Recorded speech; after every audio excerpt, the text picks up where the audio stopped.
sa kaitaasan, siya'y papurihan, Diyos ang lahat o papuri. Sa kaitaasan, siya'y papurihan, ngayon at magpakailanman.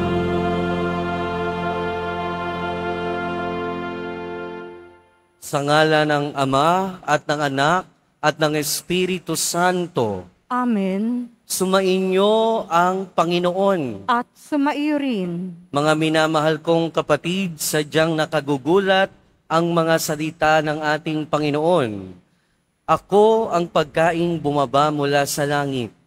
Kung paanong hindi pinababayaan ng Diyos na magutom at mauhaw sa Elias, gayon din naman ibinibigay sa atin ng Ama ang kanyang anak na si Jesus upang maging tinapay ng buhay at upang tayo ay maging marapat gumanap sa banal na pagdiriwang, aminin natin at pagsisihan ang ating mga kasalanan.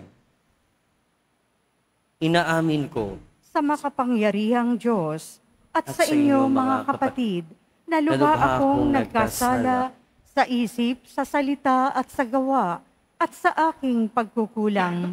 Kaya isinasamo ko sa mahal na Birheng Maria, sa lahat ng mga anghel at mga banal, at sa inyo mga kapatid, na ako'y ipanalangin sa Panginoong ating Diyos. kaawaan tayo ng makapangyarihang Diyos, patawarin tayo sa ating mga kasalanan, at patnubayan tayo sa buhay na walang hanggan. Amen. Panginoon, kaawaan mo kami. Panginoon, kaawaan mo kami. Kristo, kaawaan mo kami. Kristo, kaawaan mo kami. Panginoon, kaawaan mo kami. Panginoon, kaawaan mo kami.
Manalangin tayo.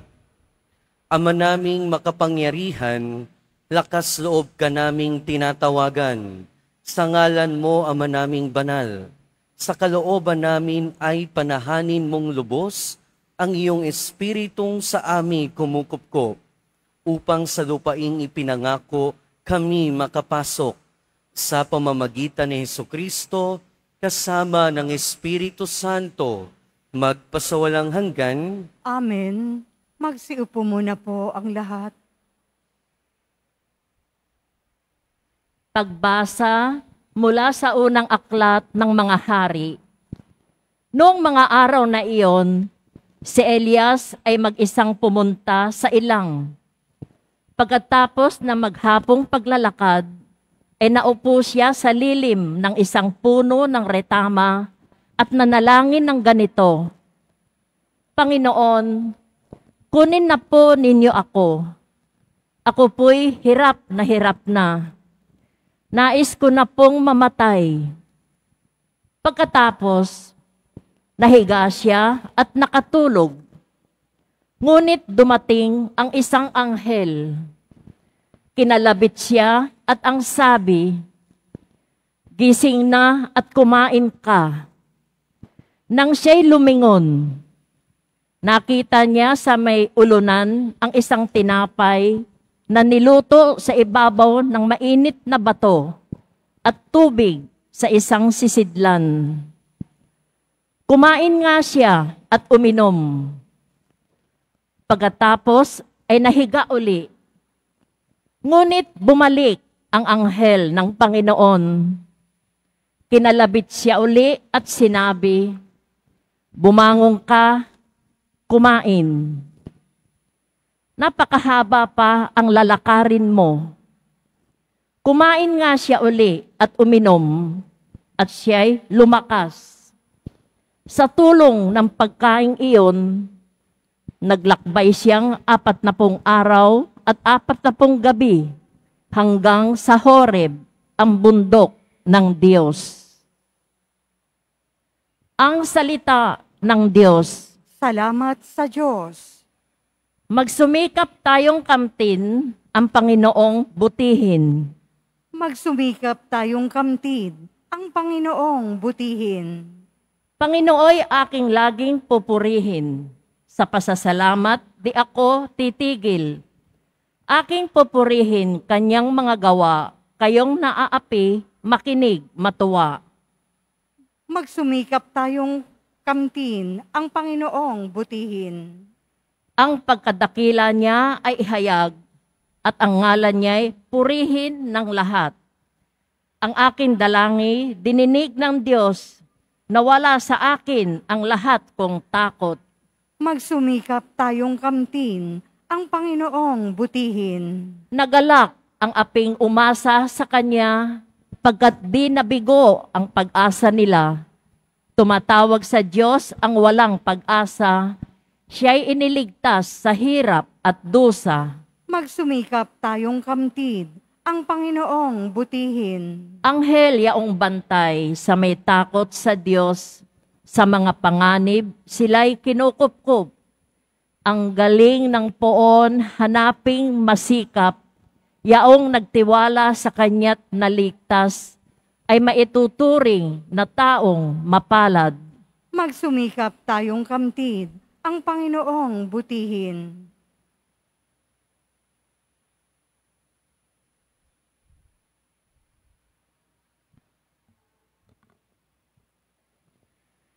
Pagbasa mula sa sulat ni Apostol San Pablo sa mga taga-Efeso.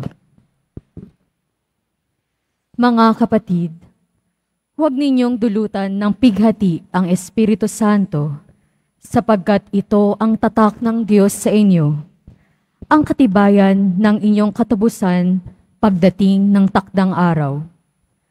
Alisin na ninyo ang lahat ng sama ng loob, galit at poot. Huwag na kayong mambubulyaw, manlalait at mananakit ng damdamin ng kapwa. Sa halip, maging mabait kayo at maawain sa isa't isa, at magpatawaran tulad ng pagpapatawad sa inyo ng Diyos sa pamamagitan ni Kristo. Yamang kayo'y mga anak na minamahal ng Diyos, tularan ninyo siya.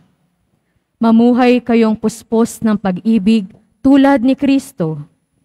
Dahil sa pag-ibig sa atin, inihandog niya ang kanyang buhay bilang mahalimuyak na hain sa Diyos. Ang salita ng Diyos. Salamat sa Diyos. Magsitayo po ang lahat.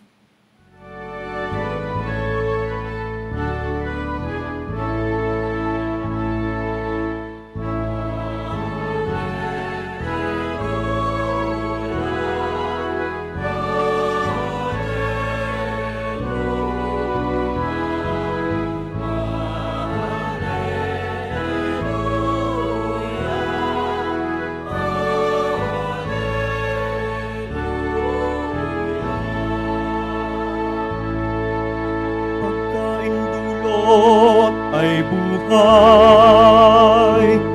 si Jesus na poong mahal, buhay natin siya kailanman.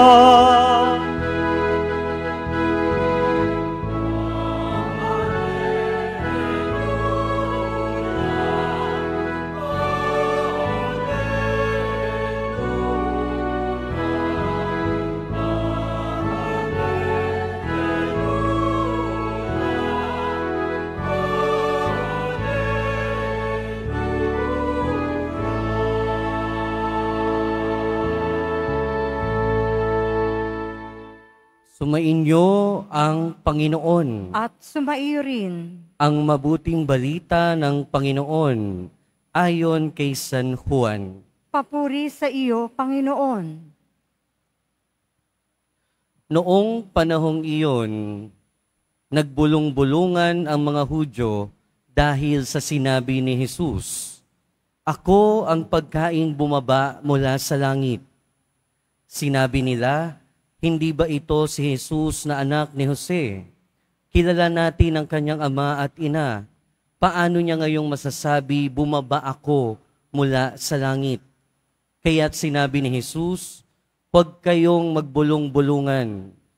Walang makalalapit sa akin malibang dalhin siya ng amang nagsugo sa akin. At ang lalapit sa akin ay muli kong bubuhayin sa huling araw." Nasusulat sa aklat ng mga propeta, at silang lahat ay tuturuan ng Diyos. Ang bawat nakikinig sa Ama at natututo ay lalapit sa akin. Hindi ito nangangahulugang may nakakita na sa Ama, yaong nagmula sa Diyos ang tanging nakakita sa Ama.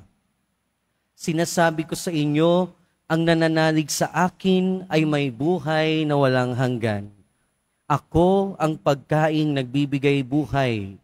Kumain ng mana ang inyong mga ninuno, ngunit noong sila'y nasa ilang, gayon may namatay sila. Ngunit ang sino mang kumain ng pagkaing bumaba mula sa langit ay hindi mamamatay. Ako ang pagkaing nagbibigay buhay na bumaba mula sa langit. Mabubuhay magpakailanman ang sino mang kumain nito, at ang pagkaing ibibigay ko sa ikabubuhay ng sanlibutan ay ang aking laman. Mga kapatid, ang mabuting balita ng Panginoon. Pinupuri ka namin, Panginoong Hesukristo. Magsiupo muna po ang lahat. Magandang umaga po sa inyong lahat. At welcome po sa Minor Basilica and National Shrine of Jesus Nazareno. Mga kapatid, kung kayo yung tatanungin, gaano ba kalayo ang Diyos? O gaano ba siya kalapit? Nasa langit ba? Nasa puso nyo ba? Nasa tabi nyo? Mga kapatid, pagka tinanong din natin yung ating sarili, kung kailan natin huling naranasan ang presensya at pagmamahal ng Diyos, siguro ang maisasagot natin ay noong tayo ay nagdasal o di kaya naman noong tayo ay nagpunta sa isang pilgrim site, malamang siguro maraming magsasabi na naranasan o naramdaman nila yung presensya ng Diyos noong hinawakan nila yung imahe ng Poong Jesus Nazareno. Mga kapatid, minsan-minsan nakakalimutan natin na ang presensya ng Diyos ay nasa kahit saang sulok ng daigdig. Ibig sabihin, kahit nasaan tayo, naroon ang presensya ng Diyos. Kaya lang, hindi natin nare-realize minsan ito dahil madalas, ang pagtingin natin sa Diyos ay napakalayo. Madalas, ang pagtingin natin sa Diyos ay napakalayo. Pero pinakita naman na ng ating Panginoong Hesukristo na siya ay bumaba sa langit. Nagpakababa na ang Diyos, kaya madali na siyang matagpuan. Kaya nga ngayong araw, isa sa mga paalala sa atin ng ating mga pagbasa ay ang katotohanan na ang Diyos naging ordinaryo. Ang Diyos naging ordinaryo at nasa mga ordinaryong bagay at tao. Dahil unang-una, ang Diyos naging karpintero. At ang karpintero ay ordinaryo. At ang Diyos ay naging tinapay. At ang tinapay ay ordinaryo. Kaya siguro yung mga Israelita sa ating ebanghelyo nagbubulong-bulungan. Nagbubulong-bulungan. 'Di ba? Parang yung mga batang inutusan ng nanay at ayaw sumunod. Bubulong-bulong kung ano-anong sinasabi, nagrereklamo, naggagrumble-grumble, nagmumurmur. Mga kapatid, ito ay sumasalamin sa nangyari noon sa panahon ni Moises. At narinig natin noong nakaraang linggo kung papaanong nagbulong-bulungan yung mga Israelita at nagreklamo kay Moises at ibinigay ang tinapay mula sa langit.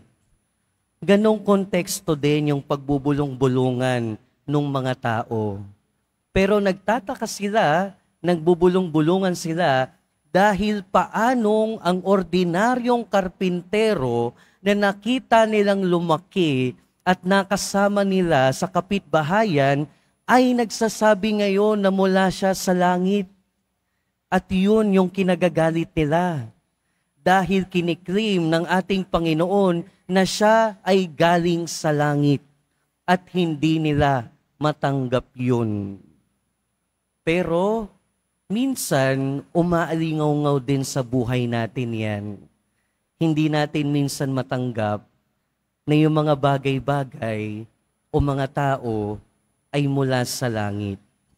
Pero mga kapatid, ang paalala sa atin ngayon, unang-una, ang Diyos naging ordinaryo, naging karpintero, naging tinapay.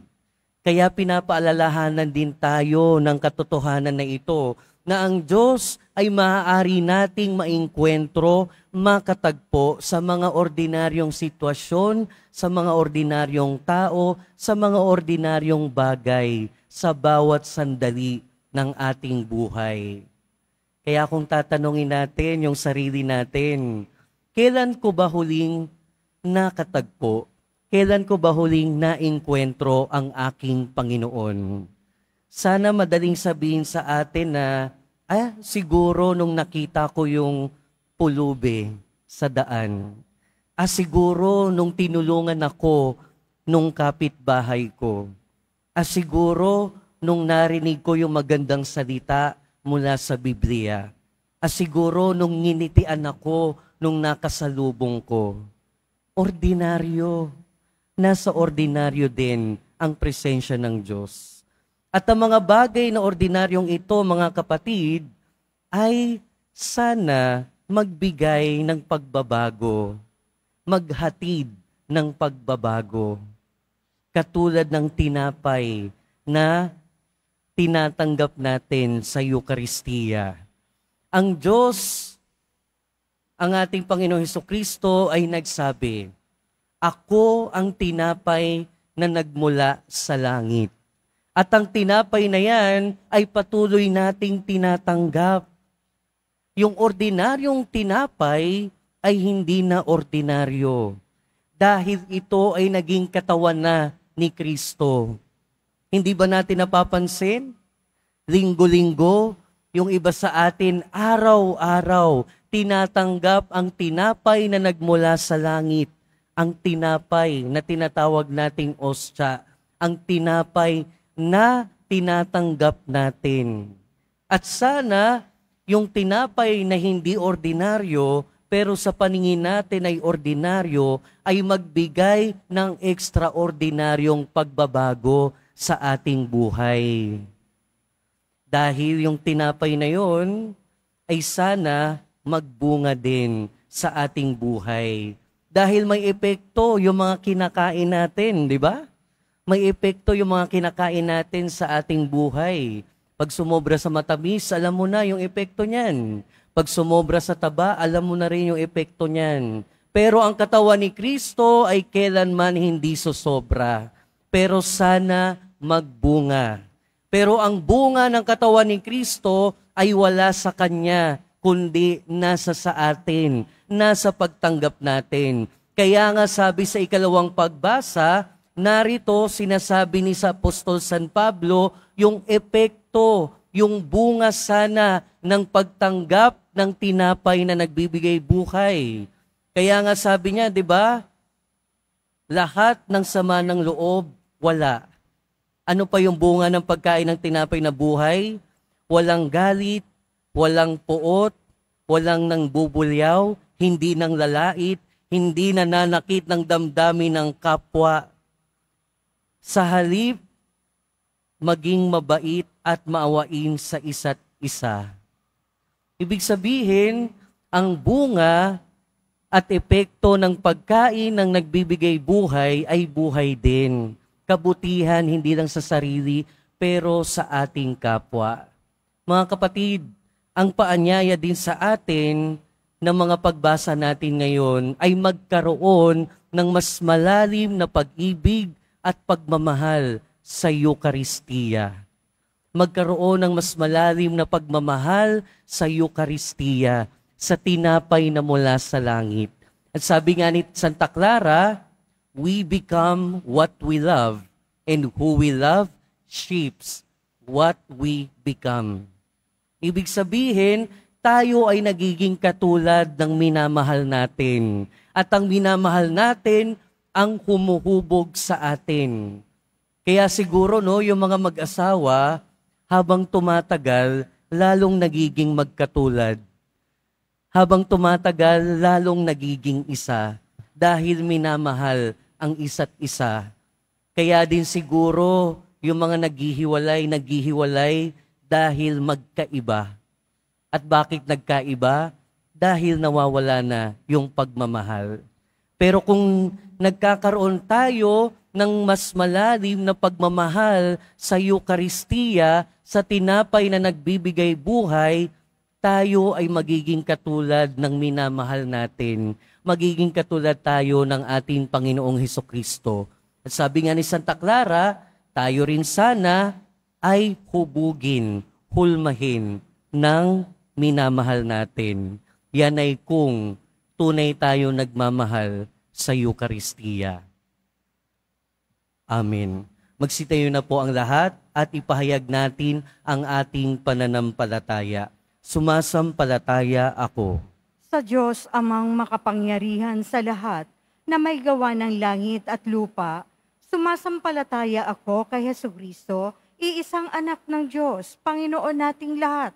Nagkataong tao siya, lalang ng Espiritu Santo, ipinanganak ni Santa Maria Birhen, pinagpakasakit ni Poncio Pilato, ipinako sa krus, namatay, inilibing, nanaog sa kinaroroonan ng mga yumao, nang may ikatlong araw na buhay ng muli, umakyat sa langit, naluluklok sa kanan ng Diyos amang makapangyarihan sa lahat.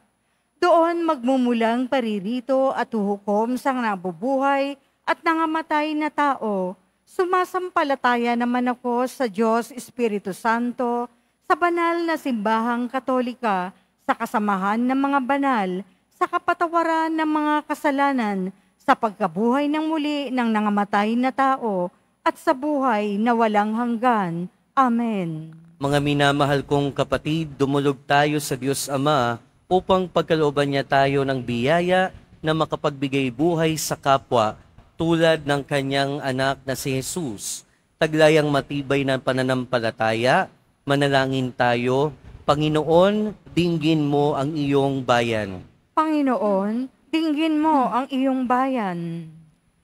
Para kay Papa Francisco, Jose, na aming obispo, mga pari at diakono, magsilbing bukal at rurok nawa ng kanilang buhay ang Eucharistia upang magkasumpong sila ng lakas at inspirasyon sa paglilingap nila sa bayan ng Diyos.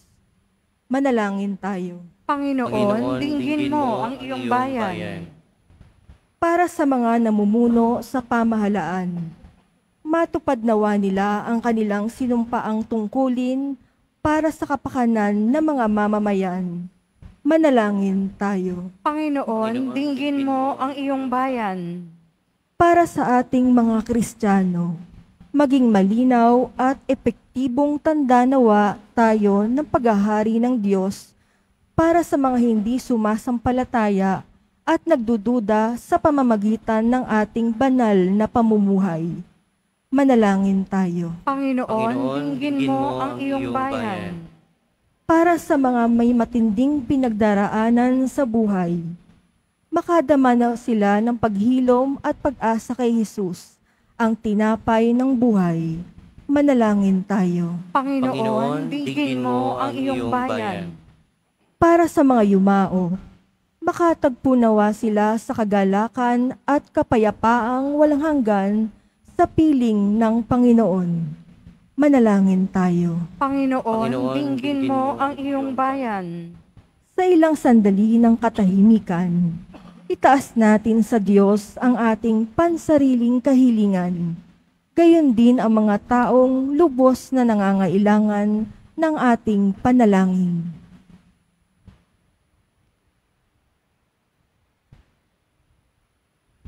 Manalangin tayo. Panginoon, dinggin mo ang iyong bayan. Mapagpalang Ama, ikaw ang pinagmumula ng lahat ng biyaya. Gabayan mo ang iyong bayan sa daan ng kabanalan, upang sa aming pagsunod sa iyo, kami rin ay makiisa kay Kristong anak mo, na buong pusong nag-alay ng sarili, upang maging pagkaing nagbubigay buhay, ngayon at magpasawalang hanggan. Amen. Magsiupo muna po ang lahat.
Manalangin kayo mga kapatid upang ang paghahain natin ay kalugdan ng Diyos amang makapangyarihan. Tanggapin nawa ng Panginoon itong paghahain sa iyong mga kamay, sa kapurihan niya at karangalan, sa ating kapakinabangan at sa buong sambayanan niyang banal.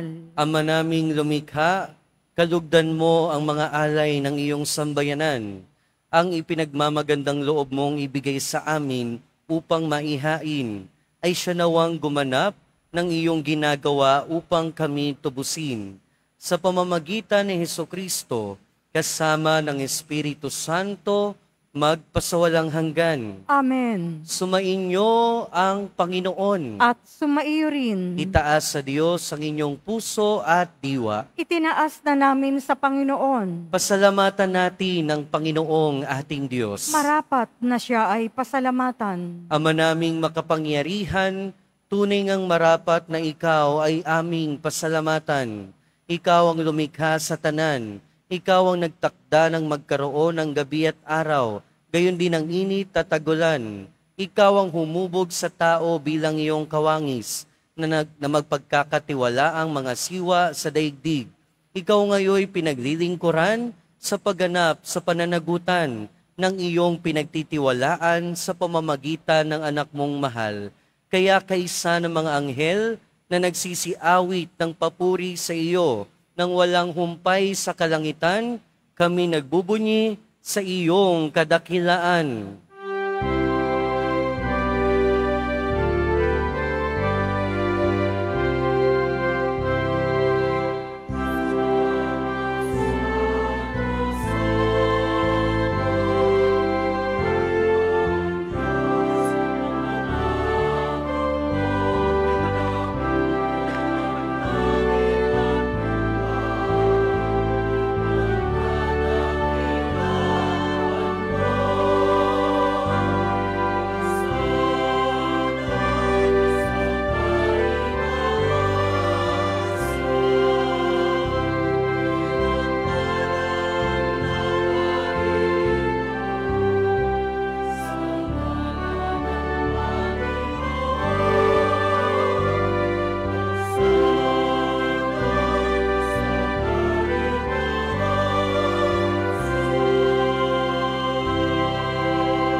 Magsiluhod po ang lahat. Ama naming banal, ikaw ang bukal ng tanang kabanalan.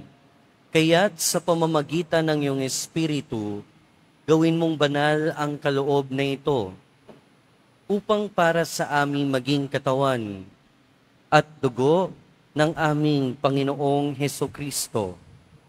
Bago niya pinagtiis ang kusang loob na maging handog, hinawakan niya ang tinapay, pinasalamatan kaniya, pinaghati-hati niya iyon, iniabot sa kanyang mga alagad at sinabi, "Tanggapin ninyong lahat ito at kanin. Ito ang aking katawan na ihahandog para sa inyo."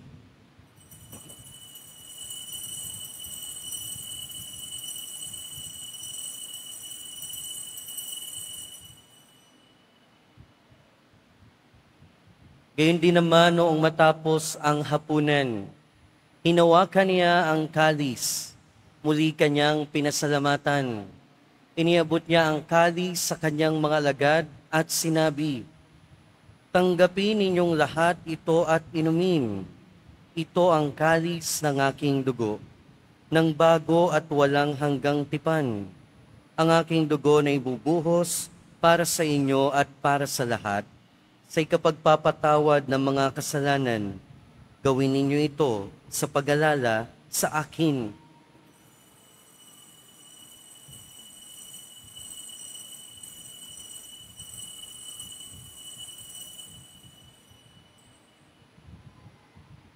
Magsitayo na po ang lahat. Ipagbunyi natin ang misteryo ng pananampalataya. Si Kristo'y namatay, si Kristo'y nabuhay, si Kristo'y babalik sa wakas ng panahon. Ama, ginagawa namin ngayon ang pag-alala sa pagkamatay at muling pagkabuhay ng iyong anak. Kaya't iniaalay namin sa iyo ang tinapay na nagbibigay buhay at ang kalis na nagkakaloob ng kaligtasan. Kami nagpapasalamat dahil kami iyong minarapat na tumayo sa harap mo para maglingkod sa iyo. Isinasamo namin kaming magsasalo-salo sa katawan at dugo ni Kristo ay mabuklod sa pagkakaisa sa pamamagitan ng Espiritu Santo. Ama, lingapin mo ang iyong simbahang laganap sa buong daigdig. Puspusin mo kami sa pag-ibig kay isa ni Francisco na aming Santo Papa at ni Jose na aming Obispo at ng Tanang Kaparian. Alalahanin mo rin ang mga kapatid naming nahimlay. Nang may pag-asang sila'y muling mabubuhay, gayon din ang lahat ng mga pumanaw. Kaawaan mo sila at patuloyin sa iyong kaliwanagan. Kaawaan mo at pagindapating kaming lahat na makasalo sa iyong buhay na walang wakas, kaysa ng mahal na Birheng Maria na Ina ng Diyos, ng kabiyak ng puso niya si San Jose, kaysa ng mga apostol ni San Juan Bautista at ng lahat ng mga banal na namuhay dito sa daigdig ng kalugod-lugod sa iyo. Maipagdiwang nawa namin ang pagpupuri sa ikararangal mo sa pamamagitan ng iyong anak na aming Panginoong Hesukristo. Sa pamamagitan ni Kristo, kasama niya at sa Kanya, ang lahat ng parangal at papuri ay sa iyo, Diyos amang makapangyarihan, kasama ng Espiritu Santo, magpasawalang hanggan.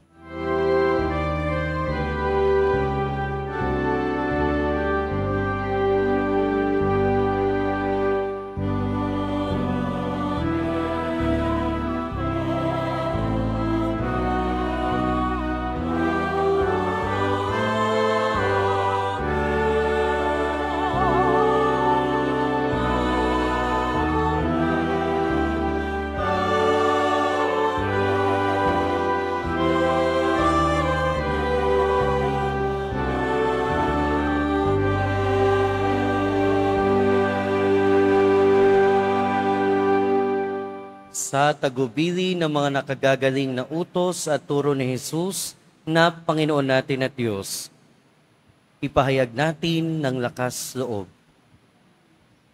Ama namin, sumasalangit ka. Sambahin ang ngalan mo, mapasa amin ang kaharian mo, sundin ang loob mo dito sa lupa para nang sa langit. Bigyan mo kami ngayon ng aming kakanin sa araw-araw, at patawarin mo kami sa aming mga sala, para ng pagpapatawad namin sa nagkakasala sa amin, at huwag mo kaming ipahintulot sa tukso, at iadya mo kami sa lahat ng masama. Hinihiling namin kami adya sa lahat ng masama, pagkalooban ng kapayapaan araw-araw, iligtas sa kasalanan at ilayo sa lahat ng kapahamakan. Samantalang aming pinananabikan ang dakilang araw ng pagpapahayag ng tagapagligtas naming si Hesukristo. Sapagkat iyo ang kaharian at ang kapangyarihan at ang kapurihan magpakailanman. Amen. Panginoong Hesukristo, sinabi mo sa iyong mga apostol, kapayapaan ang iniiwan ko sa inyo, ang aking kapayapaan ang ibinibigay ko sa inyo. Tunghayan mo ang aming pananampalataya at huwag ang aming pagkakasala. Pagkalooban mo kami ng kapayapaan at pagkakaisa ayon sa iyong kalooban, kasama ng Espiritu Santo, magpasawalang hanggan. Amen. Ang kapayapaan ng Panginoon ay laging sumainyo. At sumaiyo rin.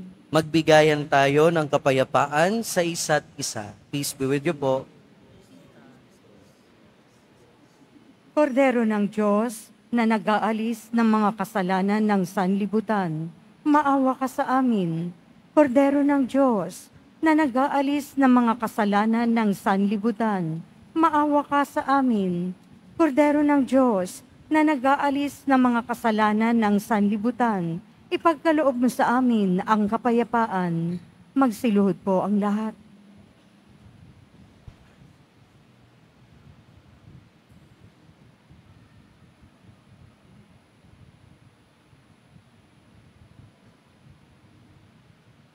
Ito ang kordero ng Diyos. Ito ang nag-aalis ng kasalanan ng sanlibutan. Mapalad ang mga inaanyayahan sa kanyang piging. Panginoon, hindi ako karapat-dapat na magpatuloy sa iyo, ngunit sa isang salita mo lamang ay gagaling na ako.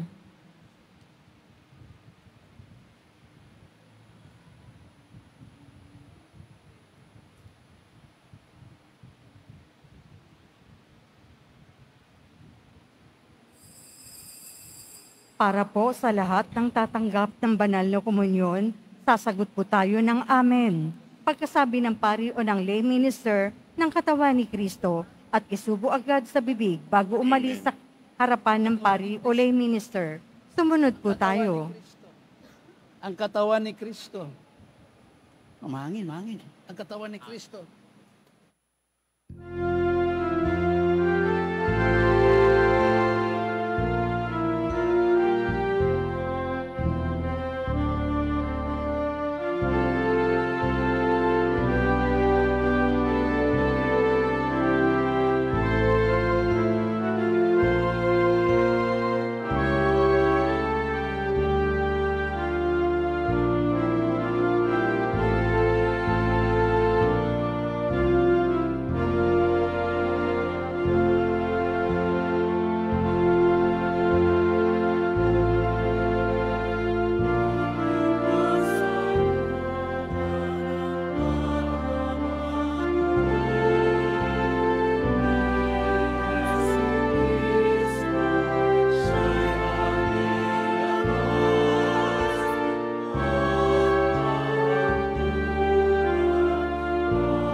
Announcement: ang Ministry of Altar Servers ng Basilica Minor ng Pambansang Dambana ni Jesus Nazareno ay muling naghahanap at tumatanggap ng mga nagnanais na maging lingkod sa dambana ng Poong Jesus Nazareno bilang sakristan. Inaanyayahan namin ang mga kalalakihan na may edad 10 hanggang 21 taong gulang na lumahok sa aming training program. Para sa mga nagnanais lumahok, maaaring bisitahin at i-message ang Facebook page ng Ministry of Altar Servers, Quiapo Church. Kasalukuyan po tayong nagdiriwang ng mga misa nobenaryo sa karangalan ng Nuestra Señora de la Buena Hora tuwing alas 12:15 ng hapon sa darating na 15 ng Agosto sa ganap ng alas 5 ng hapon ay gaganapin ang maringal na misa sa pagdiriwang ng dakilang kapistahan ng pag-aakyat sa langit ng mahal na Birheng Maria at sa karangalan ng Nuestra Señora de la Buena Hora. Ito po ay susundan ng prosesyon. Inaanyayahan po ang lahat na dumalo. Pagkatapos po ng misa, bibisikan po ang lahat ng banal na tubig. Pinakikiusapan po ang lahat na manatili lamang muna sa inyong mga lugar. Tanging sa Quezon Boulevard o sa Plaza San Juan lamang ang labasan ng lahat. Sumunod po tayo. Maraming salamat po sa inyong pagdalaw at pagsisimba sa Basilica Minor at Pambansang Dambana ni Jesus Nazareno. Magsitayo na po ang lahat. Manalangin tayo. Ama naming mapagmahal, ang pakikinabang namin sa piging na banal ay magdulot nawa sa amin ng kaligtasan at magtanghal sa amin sa luningning ng iyong katapatan sa pamamagitan ng Jesucristo kasama ng Espiritu Santo, magpasawalang hanggan. Amen. Sumainyo ang Panginoon. At sumaiyo rin. Mahal na poong Jesus Nazareno, inihayag mo sa pamamagitan ng krus ang walang maliw na pag-ibig ng Diyos sa sangkatauhan. Pakinggan mo ang kahilingan ng iyong angkan na nagsusumamo sa iyo. Makamtanawa nila ang inyong katugunan at tanggapin ang kasagutan na may utang na loob na tinatanaw. Basbasan din po ninyo ang mga daladala nilang imahen at dasalan. Sa pamamagitan ng bendisyon na ito, naway maalala nila ang mga pangako nila noon sa binyag, na ikaw ay kanilang iibigin at paglilingkuran bilang Panginoon, magpasawalang hanggan. Amen. At pagpalain kayo ng makapangyarihan at mapagmahal na Diyos, ng Ama at ng Anak at ng Espiritu Santo. Amen. Humayo kayong taglayang kapayapaan ng poong Jesus Nazareno. Salamat sa Diyos.